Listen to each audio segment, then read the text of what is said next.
Hey the beauties, welcome back again. And इस video के लिए मैं आपको बताने वाली हूँ स्लीपर्स। एंड ये स्लीपर्स नॉर्मल स्लीपर्स नहीं है, जैसे आप देख सकते हो बहुत ही ज़्यादा प्यारी है।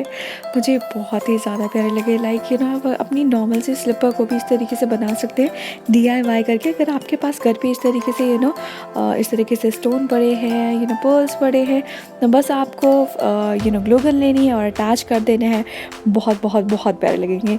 एंड इनफैक्ट ये तो ऑनलाइन भी मिल जाएंगे। अगर आपको ये बाय करनी हो तो मुझे बता दीजिएगा कमेंट सेक्शन में कमेंट करके। वैसे आप कलेक्शन देख सकते हो कितनी ज़्यादा प्यारी है। लाइक घर पे किसका डाले का दिल करेगा भाई। इतनी प्यारे अच्छे अच्छे स्लीपर्स है ये। ऑफकोर्स ज़रूरी नहीं कि हम घर पे ही डालें, बीच के लिए इट्स सो गुड। तो आप देख सकते हो कितनी प्यारी प्यारी ये स्लीपर्स लग रही हैं।